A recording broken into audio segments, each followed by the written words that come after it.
কাজ্জাব বিন কাজ্জাব, উনার কথা যদি রেফারেন্স ছাড়া মানা যায়, তাহলে ইমাম আজম আবু হানিফা রাহমাতুল্লাহ আলাইহির কথা কেন মানা যাবে না? বাংলাদেশে খান্নাস আছে, আমি খান্নাস বলি। খান্নাস বুঝছেন? খান্নাস মানে দুষ্ট শয়তান। এই খান্নাসের নাম হলো আব্দুর রাজ্জাক বিন ইউসুফ। কাজ্জাব বিন ইবলিস। আমি এই কুত্তাটার নাম নিতে চাই না, কারণ এটা মুসলমান। কেউ যখন মোবাইলে খুব গালি দেয়, গালি দিতে দিতে যখন ওর গালি শেষ হয়ে যায় বা বন্ধ হয়ে যায়, তখন আমি আবার রিং দিয়ে বলি, ভাইজান আপনার মনে হয় মোবাইলে টাকা শেষ হয়ে গেছে, আপনার মনে হয় আরো গালি বাকি ছিল। যদি আপনার থাকে তো আপনি বলতে পারেন, আপনার গালির উত্তর দেওয়ার আমার প্রয়োজন নেই। আপনি নেটে দেখেন, লুটে একবারে আব্দুর রাজ্জাক বিন ইউসুফকে ধুয়ে ছেড়ে দিচ্ছে। আমি 33 বছরে কোনোদিন কারো উত্তর দিইনি, আমি ওই পাতাই পড়ি না। আমি মোবাইলে রিং হলে অন করতে পারি, ফেসবুক তো বহু দূরের কথা,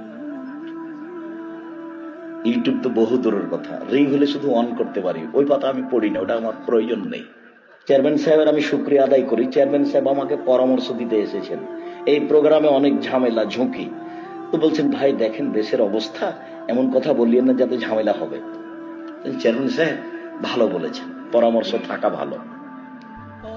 চেয়ারম্যান সাহেব আমি 90 সাল থেকে মাঠে আছি, 90 সাল থেকে, দীর্ঘ 90 সাল থেকে 34 বছরে যদি কোনোদিন একটা বাক্য কোনোদিন মাযহাবের বিরুদ্ধে চলে যায়, আমি জীবনে আর কোনোদিন বক্তব্য দেব না। একদিনের চ্যালেঞ্জ নয়, দীর্ঘ 34 বছরের চ্যালেঞ্জ।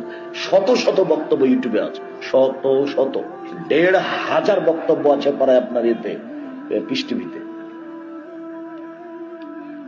কোনোদিন কোনো মানুষকে নিয়ে, কোনো ব্যক্তিকে নিয়ে, কোনো মাযহাবকে নিয়ে আমার পড়া প্রয়োজন আমি করিনি, প্রয়োজন মনে করিনি। সিলেটের ওসি আমাকে বলছেন দুর্ঘটনায় যে আপনি সিগনেচার করেন তো মামলা আমি চালাবো।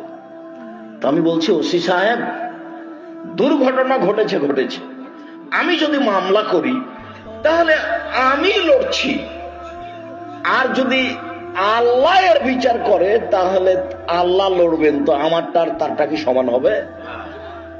আমি তো ওদের চিনি না, আমি তাদের কোনো ক্ষতি করিনি।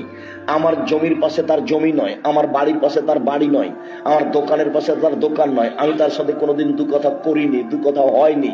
সে এইভাবে মারবে, গাড়ি ভাঙবে কেন? তার জবাব যদি আমি দিই তাহলে আমি মানুষ, আর তার জবাব যদি আল্লাহ দেয় তাহলে আল্লাহ। ওসি সাহেব আমি এরকম বিচার চাই না, আমি মামলা করব না। কোনোদিন আমি কোনো মানুষের প্রতি উত্তর দেওয়া প্রয়োজন মনে করিনি।